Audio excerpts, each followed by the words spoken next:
Alright guys, hi. So video number 4. Today is going to be covering or explaining the historical significance of three major classical civilizations, Greece, Persia, and Rome. It is a little bit longer again today, I apologize, but it's a lot of information that we have to get out there. So hopefully you guys enjoy it. The quote we're going to start off with, we used to do this in class, the Tweety quotes, is from Alexander the Great. He said, "I am not afraid of an army of lions led by a sheep. I am afraid of an army of sheep led by a lion." So we talked about it in class. The idea is you can have all these big, strong soldiers, and they're not an efficient army because everybody's going to want to be a leader. Everybody's going to want to do their own thing. Versus having one strong military leader who is capable and equipped to be able to deal with situations as they pop up, or to be able to form much more efficient strategies in terms of military battles like Alexander was famous for. And we can see this clearly because on the next slide we actually see what territories Alexander was able to conquer before the age of 30 years old. So that's a major accomplishment. He is king of Macedonia. Now he will eventually unite large parts of his empire. Everything that you see basically in the shaded red is territory that was conquered by Alexander at a very, very young age. Cool thing about Alexander was that he tended to be very culturally tolerant, as far as allowing most of these cultures that he conquered to be able to keep a lot of their traditions and their customs, and he just kind of wanted their allegiance and their obedience in return. And so people really did, like him and value him and accept him. Little problem for Alexander, though, was that he didn't leave behind a successor. And so when he does die, his generals basically divide up all the territories, and then it eventually falls apart, as we'll see later throughout history. So, covering the geography of Greece really quickly. Greece, the mainland as far as it goes, is a giant peninsula, so it's surrounded by water, as well as also being surrounded by a bunch of smaller islands. The Greeks were seafaring people. They were trading people. It was key to their survival. They weren't the best agricultural-wise, so they did have some kinds of farming. However, they usually never had a surplus. They never had extra. They just had enough. And so they had to rely on some of these other cultures and civilizations nearby them to be able to trade with them to get the things that they needed. Things like grain, timber, gold, and other metals as well. So trade was really useful because it did also connect them to other civilizations and other cultures also. The geography of Greece, believe it or not, also helped shape the politics of Greece. Because Greek is a bunch of city-states, or these independent little islands, each of them kind of has their own political organization in place. There's no unity. They can't have a unified ruler because each of these little independent areas has their own unique identifying characteristics and traits that make them who they are, and they can't for some reason get along all the time. They are friendly with each other sometimes, but not all the times. The name Polis actually comes from, well, it's Greek, but it translates to city. So those of you guys who are like Superman fans, Metropolis, it's a city. These cities were essentially how each of these Greek tribes governed itself. They had their own government, they had their own rules, they had their own leaders and things and like that set in place. And like I mentioned, it was unique to each culture. However, sometimes because of the fact that they had a lot of direct access to the sea, they also had competition with another group of people living in the area known as the Persians, which we'll talk about in a minute. Now, the government and state building, as far as how it influenced other things in the daily lives of Greeks. So it was still a patriarchy. We're going to see that for a lot of history, meaning the free male citizens controlled or were the controlling class in Greece. This included only free male citizens. So you had to have the classification of being called a citizen. If you were a slave or you were a foreigner or a woman, technically you weren't classified as a citizen. In times of war, the polis, or the city, would call upon the people to be hoplites, so like citizen soldiers. They made up the infantry army. It was your job to be responsible for defending the city, if need be, and to help in any way possible. So the way that the city was usually structured is kind of like what you see in the photo there. It was surrounded by a wall. There's a temple that is dedicated to the god or the deity that is unique to that city. So the Greeks also were polytheistic in terms of religion, so they all worshipped and believed in many different gods. And each city pretty much had a patron god or a god or goddess that they prayed to for help, for protection. The surrounding area was usually used for farmland. There was an acropolis, which I'll show you what that looks like on the next slide.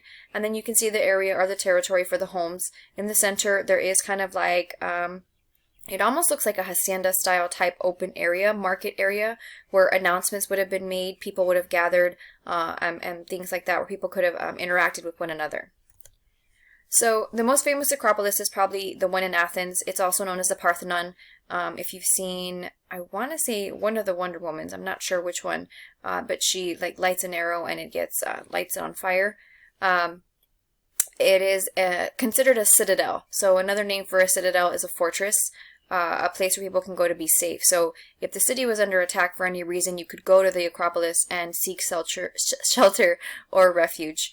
The other picture you guys have there is a picture of what a hoplite soldier would have looked like. So the hoplite soldiers, their armor is extremely heavy. Their breastplate itself is about 50 to 60 pounds. The helmet would have had some kind of insignia or a designation that would have showed you where they were from.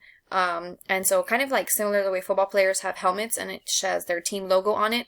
Very, very, very similar. They would have had a shield.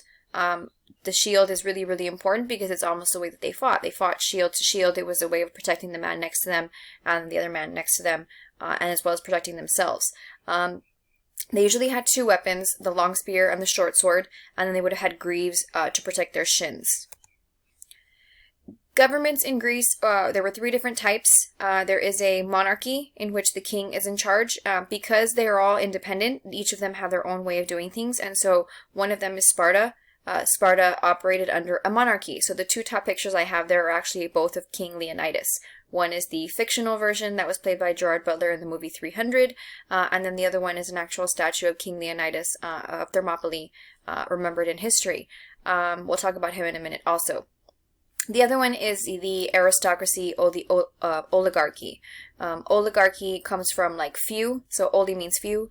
A few are in charge, and it just happens to be that the few people who are in charge are the rich people in charge. This would have been like the city of Thebes. They operated under an aristocracy or an oligarchy. And then you have democracy. Democracy or demo comes from the word people, so guess who's in charge? The people. But it's also, again, limited to free male citizens. So who's really in charge? Just the men. The citizens are able to participate in the decision-making process, which is like what we see in the city of Athens. All right, this is Sparta. So I love talking about Sparta. Sparta is unique in that, yes, it was a monarchy. That was the government that they had. But also, the Spartans really viewed military strength as the way that set them aside and set them apart from all the rest of Greece.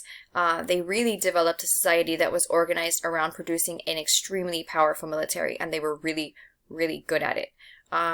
They had a system in which boys were taken away at about 7 years old from the home, from their families, and then they were raised with extensive training, endurance lessons to make them really strong, solid soldiers. So think military boot camp for kids, except that they didn't take into consideration that these kids were kids or children, because many of these young boys suffered physical abuse. They would go without food. They were left out in the elements. They were left without food. They were ridiculed for showing any kinds of weakness. And so only the strongest and only the toughest of these young boys survived and made it through the whole process. Once you survived this process, you could go home. You could rejoin your family. You could be a productive member of society, but you were still expected to be a soldier at least until the age of 60. And then you could retire from the military. And we'll talk about what happens after that in a minute. What about Spartan women? Ooh, I like this story too. So, Spartan women were able to run their households with a lot more freedom than other Greek women in other places, as compared to Athens, compared to Thebes. Women in Sparta were received an education. They could own property. They were not secluded in the homes. So that'll become important in a minute when we talk about Athens. They were allowed to go out. They were allowed to participate in exercise, physical exercise, staying fit, wrestling, discus throwing, other types of athletic sports, because the idea was that the mother is healthy. If she is physically fit, then she can give birth to more healthy children. And the main role of a Spartan woman is to bear healthy sons, to be able to provide sons for this very, very strong military. But also to teach and carry on the same ideas and Spartan values to their children as well. So the two pictures I have there are both of Queen Gorgo. One is from the movie 300 and one is from the actual historical creation of what she might have looked like at the time. There is a story surrounding Queen Gorgo, and she was asked why women in Sparta had so much more freedom versus women in other parts of Greece. And Plutarch actually mentions a story in which she's asked this question, and she says it's because only Spartan women give birth to real men. Ooh, nice. How was the state able to control social structure? So helots actually did a lot of the labor-intensive jobs and the agricultural work. Helots are slaves. Essentially, they were prisoners of war, or they were foreigners that had been taken during raids from other places. The government kept them in control, and they also helped support the military. So what happens to men after the age of 60? You join the government. You become part of this advisory council that helps make sure that the daily life goes about the way it's supposed to go. How do you ensure that these men can work out and exercise and train all day? The older men are responsible for all the other decision-making processes that happen around that area. Democracy, believe it or not, did shape the Greeks in a lot of ways. So during the 500s, most Greek city-states actually overthrew their tyrants. So the leaders that were in charge that were extremely cruel or mean or unjust, they were overthrown, and they were replaced with democracy. So in Athens, you actually see the first development of democracy take place. It was called like a direct democracy, in which citizens could vote directly on laws and other issues in a large assembly. What they figured was that that actually took a really long process, because if you're voting on every single law all the time, imagine if they called everyone to vote when they were going to put up a traffic light. That would be extremely time consuming and tedious. And so they realized that having people vote on every single small detail was kind of a waste of time. And so then they created what was called a representative democracy, in which citizens could elect their leaders, and then it was up to the leaders to represent the people and then vote and make those laws and decisions for them. Athenian democracy usually had 9 top officials. These guys were called archons, also made up of a council of nobles, and a citizen assembly as well. All right, gender roles in Athens. So it was different than it was in Sparta. Much different. In Athens, if you were a woman, you had it pretty rough, because you were excluded from government service and voting. You had no say. You could not own property besides your personal items, so basically the dresses that you wore and the jewelry that you wore. You did not receive any kind of formal education at all. If you were an upper-class woman, if you were somewhat of the elite or importance or wealthy, you had to be accompanied by a male guardian when leaving your home at all times, and that was for the sake of your safety, but also for the sake of your reputation. Athenian women were usually married off very young. As soon as you technically became a woman, you were married off, because then that meant that you could bear children. They were also kept in the home, so unless you were going out with a male chaperone, you're not going anywhere. You didn't mix with men and women, you didn't have social gatherings, it was just women all the time. And so, for a lot of these reasons, Athenian men really thought of women as intellectually inferior to them. They weren't educated, they couldn't go places, they couldn't do anything, and they weren't suitable partners for relationships. What that means is that oftentimes, these women were just considered, wives and childbearers. They weren't partners, they weren't equals, they didn't consult their wives when they made decisions or anything like that. It was just like, this is for the purpose of us having and producing more children, and that's pretty much it. You stay here, you stay quiet, you stay out of sight, and that's that. Alright, so now we get to the Persians. The Persians, roughly begin in about 559 BCE under Cyrus the Great. So there's a picture of Cyrus the Great. He conquered most of the lands from the Aegean Sea all the way to the borders of India. After about 30 years, Cyrus was succeeded by his son Cambyses, who carried on his father's legacy and then eventually conquered parts of Egypt and Southeast Europe as well. My brain goes a lot faster than my mouth, and that's why I stutter, so I apologize. My kids know this. Eventually, the Persian Empire becomes known as the Achaemenid Empire, which is classified as the First Persian Empire. He was actually able to do something pretty cool, because he united 3 of the earliest centers of civilization, which included Mesopotamia, Egypt, and the India territory. So everything pretty much except the China or Huanghe area of these early river valley civilizations, he was able to unite them and conquer them under one kind of ruling empire. Everything that you see in the orange is what the Persian Empire is roughly estimated to be at about 500 BC, and that'll become important in a minute when I talk about the size of these empires. So politics and religion, like the rulers in Egypt and China, Persian rulers also supported the belief and their legitimacy that they ruled by divine right. So they get their power from God. God directly gives them their power. And remember, some of these cultures are polytheistic, so it depends on which God you're talking about. But at the time, it's the God of their people. And so they answer only to this specific person. They don't have to answer to anyone else. They can pretty much do whatever they want to do. And it's because God has chosen them to be the ruler, and they stay in charge, and they have this power. However, even though God gives them this power, it's their responsibility to hold and maintain and build upon that empire. And some of the obstacles that they are going to run into is that these empires are going to get really, really large. And one of the major, again, obstacles in their way is going to be communication, because if you're centralized in one area and your empire reaches all the way far east or west or even south, it's really hard to communicate to the rest of those people what you want to get done as far as transportation goes too. How are you going to get there quickly and efficiently? And so sometimes it could take months for a message to reach, one part of the empire to the other.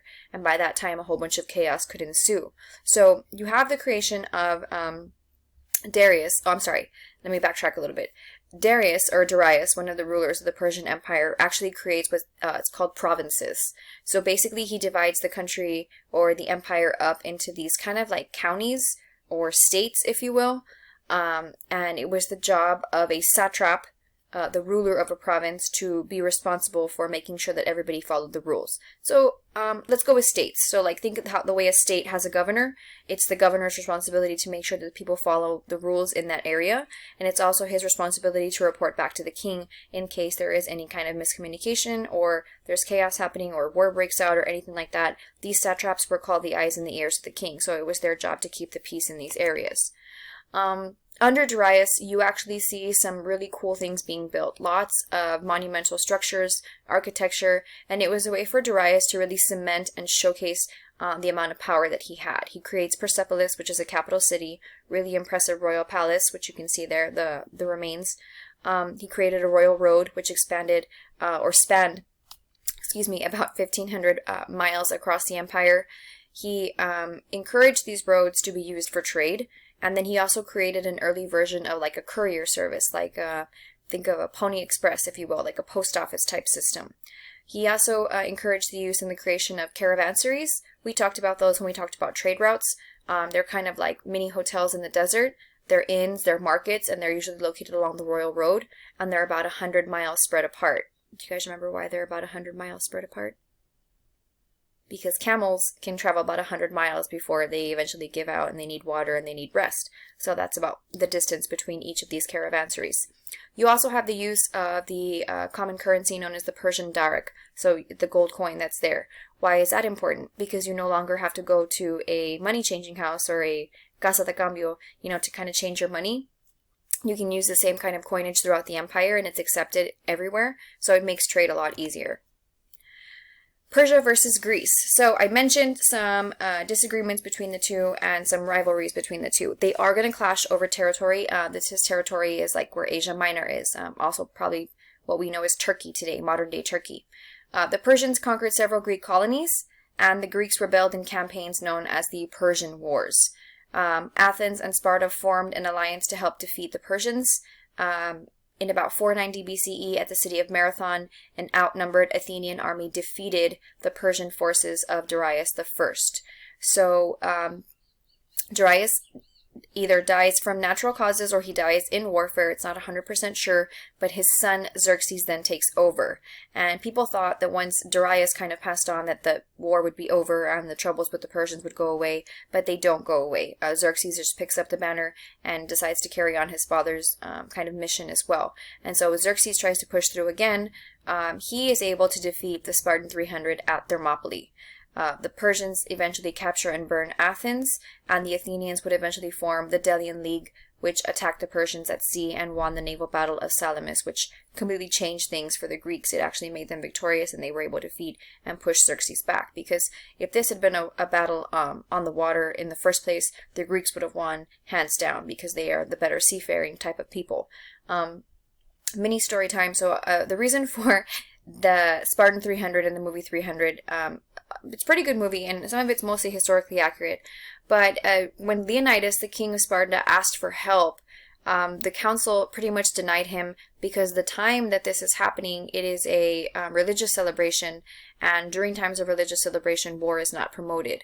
And so he's not able to take the full army with him. He's only able to take what he considers the closest member of his bodyguard, if you will, with him. And so when Xerxes does defeat Leonidas, it's pretty much because of the fact that he's outnumbered. But it does send a message to all the rest of Greece that they need to do something.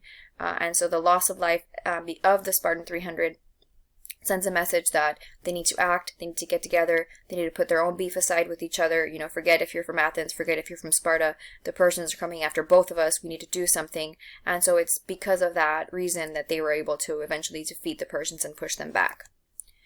Okay, so mini break, and I'm going to move myself up here so you guys can actually see. Whoops. So, we've been doing SAQs as exit tickets, and some of you guys are turning them in, and that's awesome. I'm really, really proud of you.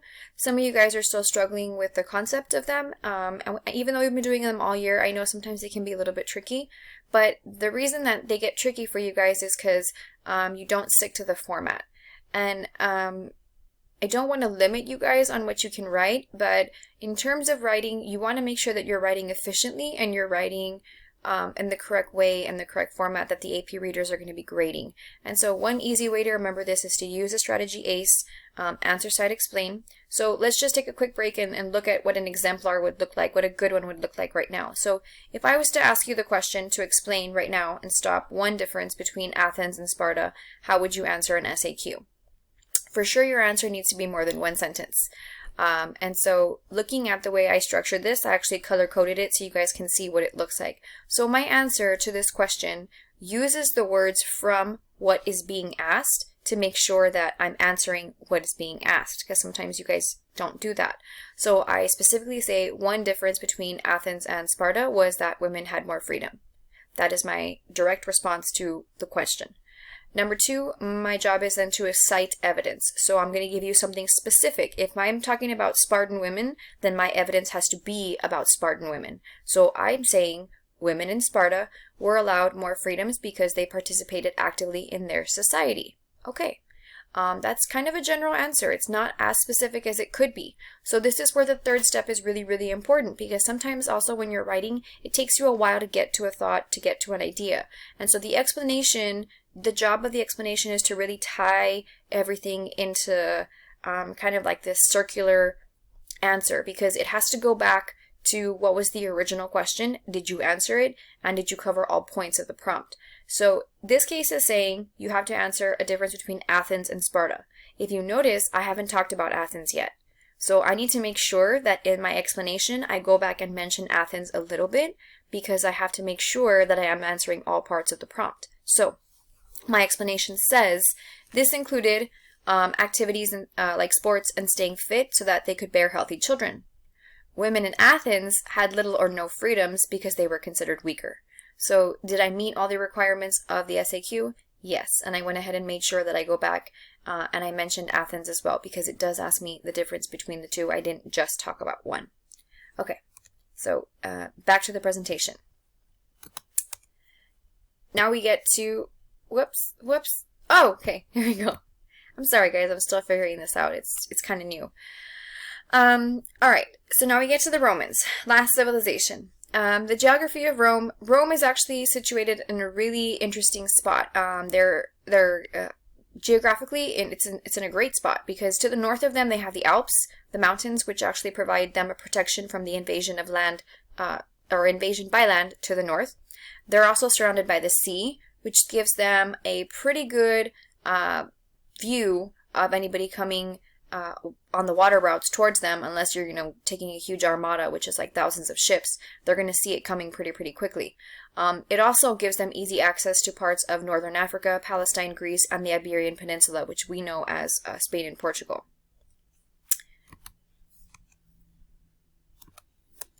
Okay, so the map that you guys see here is what the Roman Empire would have looked like, roughly estimated at about 117 BCE. And so if you look at it, it pretty much looks like the same maps that I've been showing you almost all the episode.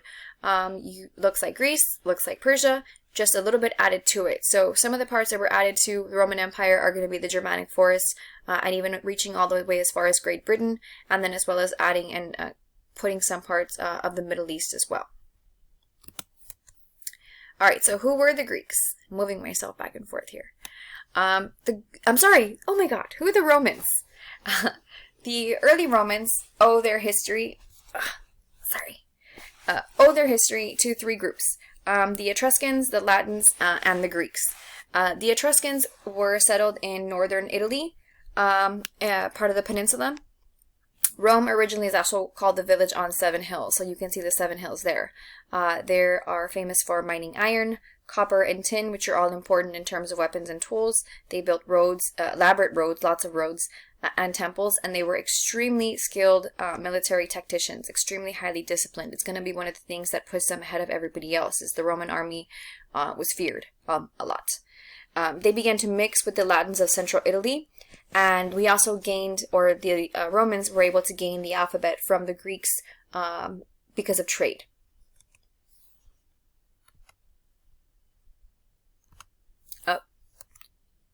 Okay, so some political traditions of Rome. Rome originally was always welcoming to outcasts and to outsiders, and this has a lot to do with the background of why Rome is Rome. So again, story time, because you guys know I love story time. Rome actually, according to the stories, was built by the people who had survived the Trojan War. So the Trojan War was a story in Greek mythology in which Helen of Sparta was a queen. She was the wife of King Menelaus, and she was stolen by Prince Paris of Troy and taken back to Troy, which is why she becomes Helen of Troy. Was she stolen? Did she leave? She probably most likely left. But Menelaus had a big brother named Agamemnon. Agamemnon was super scary. He was kind of like the king of kings of Greece. So even though Greece was a bunch of independent city-states, all the kings of Greece owed Agamemnon allegiance, and they had to go to him or answer to him whenever he called on them to go to war. Troy was a unique kind of part or territory because Troy was not obedient or subservient to Agamemnon at all. So if you were to think about this like a Monopoly game, Troy was kind of like the boardwalk of the Monopoly game. And Agamemnon really, really, really wanted Troy. But he didn't have a reason to go after Troy. The stealing of his brother's wife gives him a reason, and it gives him justification for declaring war on Troy. So did he really care about Helen? Probably not. He just wanted to go to war. So he calls the other kings of Greece to go to war with him. They follow him because that's their responsibility. And they set sail for Troy, which is probably somewhere near modern-day Turkey-ish, around that area. And it's a completely devastating loss for the Trojans. If you see the movie Troy, came out in about 2004. Brad Pitt plays Achilles. The movie makes it look like it happens like over a couple of days. The war itself actually took place for 10 years. And at the very end, the Greeks are victorious. They defeat the Trojans, and the surviving Trojans have to flee the city almost like refugees. And they make it to Troy with the help of Aeneas. Aeneas is the guy that's up there with the sword. He has the sword of Troy, according to the stories. And they become the ancestors of the original Romans. Originally, Rome had a rotating kingship. It begins with Romulus and Remus, who are also twins, and they're also the sons of Mars. So Mars, if you don't know, his other name is Ares, aka God of War. Romulus and Remus, according to the story, they were also supposed to be killed as infants, but as we see this trend in mythology, they were saved, they were put in a basket, they went up the river, sound familiar, and they were found by a she-wolf, and the she-wolf kind of rescues them, and saves them or protects them for a while until they're found by a shepherd, and then the shepherd and his wife raise them until they're adults. And then they eventually take over the kingdom from another king, and then they decide that they're going to share power. The thing with this is that when brothers share power, it's not always the greatest thing, because one always becomes envious of the other. So Romulus eventually kills Remus, when they get into a disagreement about where to locate the new city. And so because Romulus kills Remus in about 753 BCE, guess what he names the city? Rome, after himself. Some positive attributes about Rome is that they were able to figure out how to drain the swamps. Draining the swamps allowed for large areas of fertile land because, again, the top layer of soil is where all the nutrients are, and so if it's a swamp and they're clearing out the water, they figured out how to do this. Obviously, it's very, very rich nutrient soil.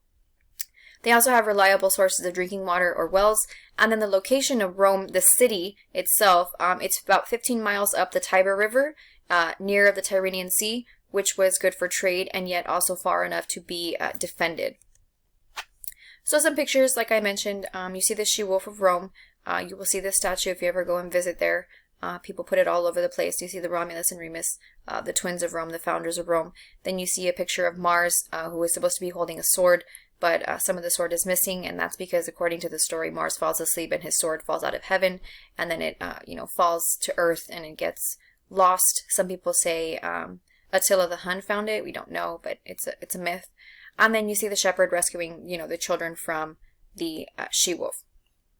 How does Rome go from a monarchy to a republic? So it evolved as a practical response to both improvement and domestic pressure for protection. So you had a series of tyrants, monarchs who were in charge that ruled with kind of like a very cruel iron way of doing things. The very, very last one was Tarquinius Superbus, also known as Tarquin the Proud. There's a picture, there's his coinage. He was the final monarch before it was completely overtaken and it becomes a republic. So the patricians are wealthy landowners and they decide to overthrow Tarquinius and create what is known as the Republic of Rome. They establish a government of elected officials. Under the Republic, the wealthiest and most prestigious Roman citizens make up the Senate. And they were able to hold these positions for life, so it must be nice. Then we get to the plebeians and the magistrates. Plebeians are your everyday people, your farmers, your tradespeople, your craft workers, your common soldiers. They began to call for political reform so that they could have a say in government. Because obviously if they're not being represented, they don't have a say and they're getting forgotten about and they need to be heard and they want to be heard. So eventually in 287, they earn the right to be full citizens in the eyes of the Roman Empire.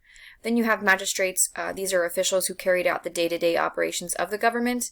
Then you have the Senate and the assemblies who also acted as courts. It was their job to decide outcomes, solve disputes between people, and eventually also persecute individuals who are accused of breaking. Okay.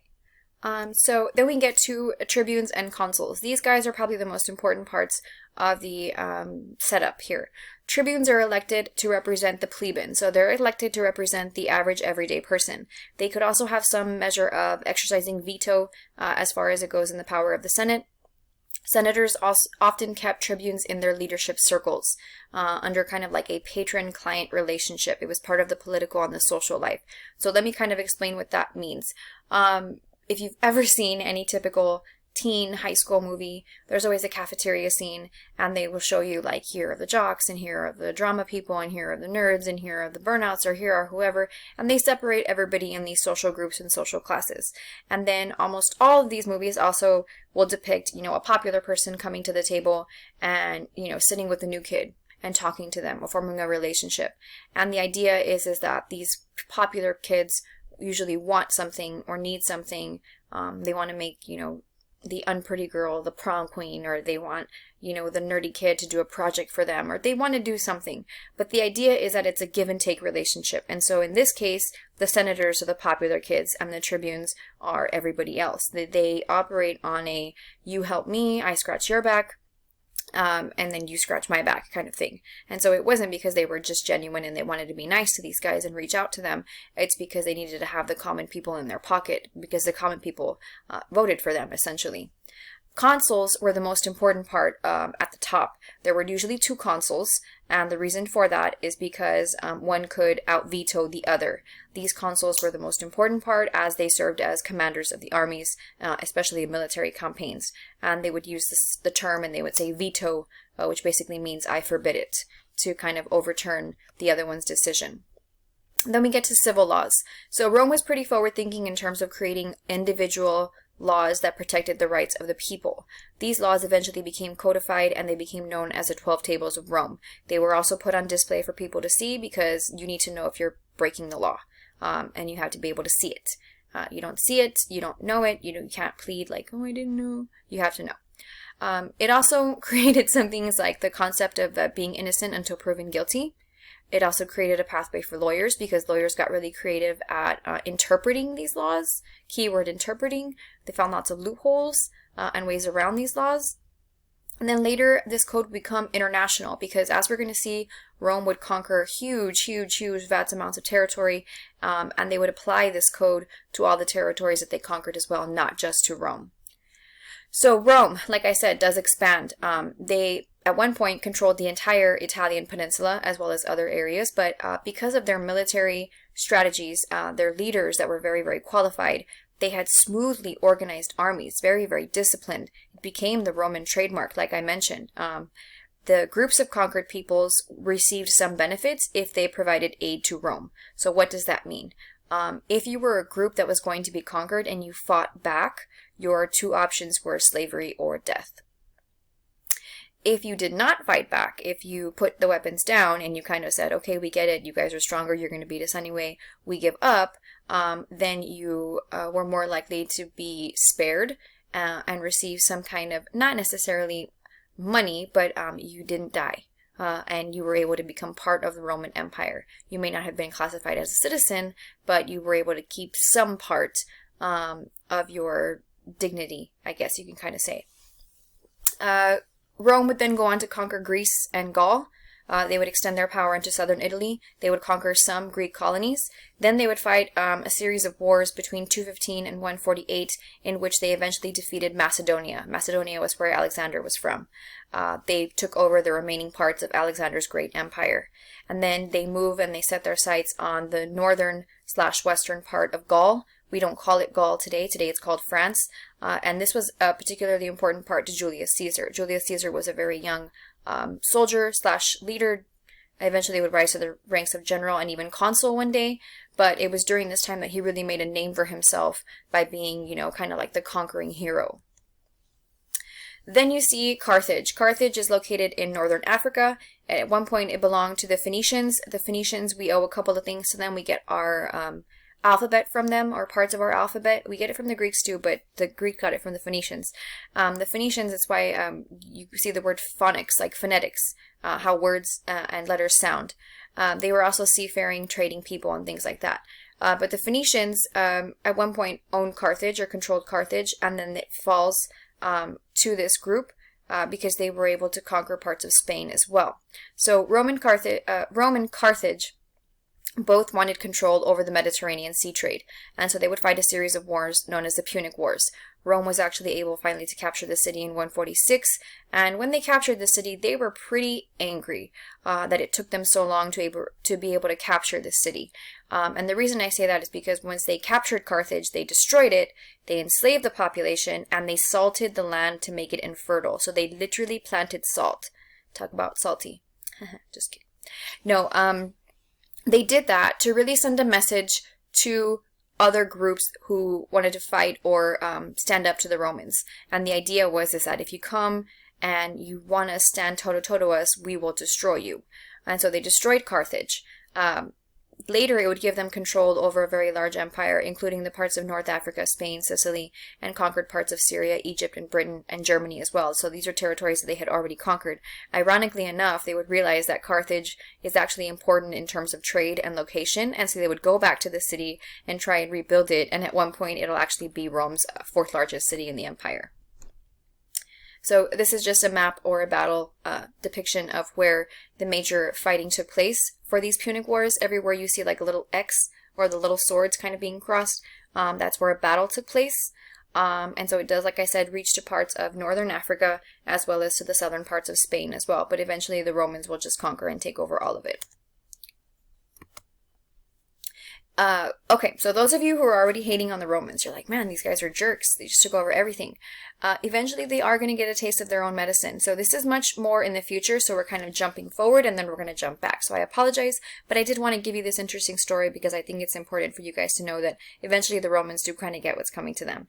At one point in 439 CE, the nomadic group of Vandals would invade North Africa from Spain and take over Carthage. Vandals were considered barbarian peoples. They were Germanic peoples. And so if you remember what I talked about, when I talked about on that map, Romans had actually conquered the Vandals at one point, or the territory of the Vandals. The Vandals think, or people think, that they originated from somewhere near around Poland. And they get their revenge because they invade Carthage first, they take over, and then through that pathway, they're able to eventually make their way to Rome and conquer and destroy Rome itself. So the picture that you guys see is actually Rome on fire. We actually get the term vandalization when something is vandalized or destroyed from this group, the Vandals, because they completely destroyed Rome. Like, I mean, decimated. They're nomadic. They don't have a need for temples or cities or bathhouses or anything that the Roman people did have. So they legit destroyed everything in their path. And then they go back home because that's what they do. It was just giving the Romans a taste of their own medicine. On the map that you guys see here, it's basically all different colorations of the different groups that, that attacked Rome at some point. So the yellow are the Angles or the Saxons. The orange are the Franks. The reddish fuchsia color are the Goths. The purple are the Ostrogoths. The darker purple, or like the lavender color, are the Visigoths. And the blue are the Vandals. It's kind of hard for me to see, guys, and I apologize. But basically, my purpose behind showing you this map is that at one point, you're going to see that everybody that Rome made as an enemy is going to come back and collect what is owed to them. All right, so some views on society and norms. Rome was very, very big on slavery. About 1/3 of their population was made up of slaves, if not more. Slaves were foreigners or prisoners of war. They did not discriminate based on color of skin or gender or anything like that. It was basically, if you were a foreigner, if you were a conquered person, if you were an outsider, you were a slave. That's the classification that it falls under at this time. The slaves worked on very large estates, in homes or on farms. Some slaves, who were usually Greek because they tended to be more educated at the time, were responsible for being like tutors, and they educated Roman children. You do see some instances of rebellion, but it's extremely limited because the Romans had a very cruel way of dealing with slave rebellions. If one slave rebelled, everyone died. Everyone. They were all killed. However, in 73 BCE, Spartacus, a very famous slave, he's sometimes viewed as a Thracian or a Thracian king, leads a revolt against his masters. And he is very successful for a long time. He actually gives Rome a run for its money, if you will.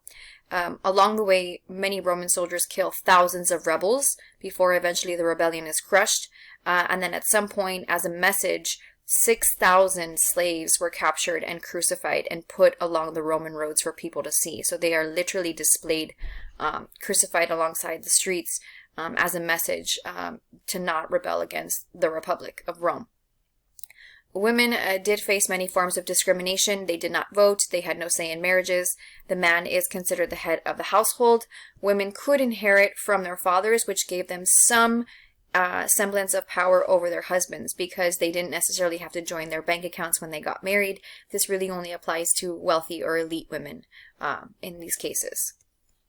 Okay, so the consuls and the civil war. So going back to the leaders of Rome. During times of trouble, oftentimes a leader was appointed to be the protector of Rome. And that might sound familiar because it actually comes out in The Dark Knight in Batman. Harvey Dent and Bruce Wayne and somebody else are at the table and they're talking and he brings it up. And the girl's like, yeah, and the last guy who had it was Caesar and he like never gave up power. We'll get to that story. So you have two of these consuls who are very, very famous. Lucius Pompey Magnus, the guy with the rounder face, and then Julius Caesar, the other one with the typical Caesar haircut. Lucius Pompey Magnus gets popular for defeating Spartacus. Notice I put defeating in quotations because he didn't actually physically defeat Spartacus himself. It was his army. He just gets the credit because he's the dude in charge.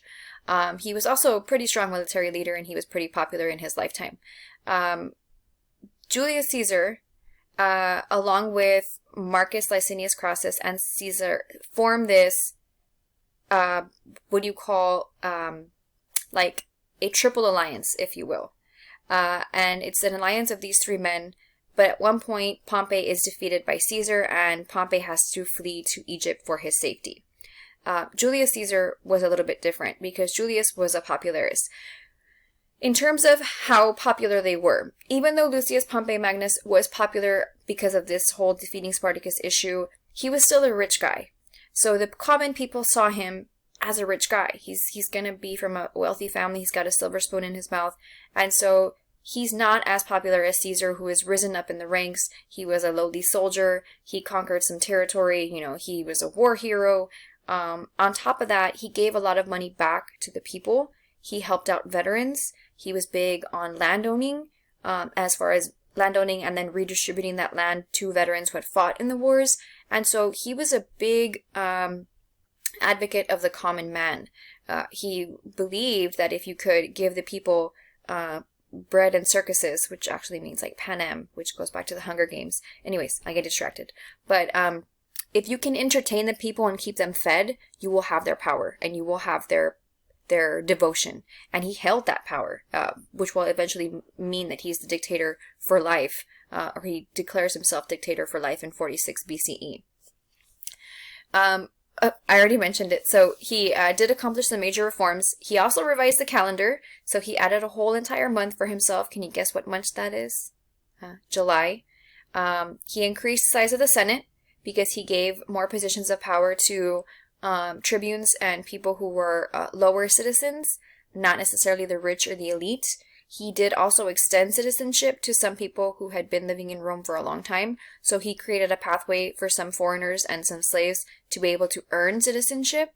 And like I said, he granted land to poor veterans. So popular guy, very well liked. He also added territory to Rome's might and power and glory, Germanic forests in Egypt.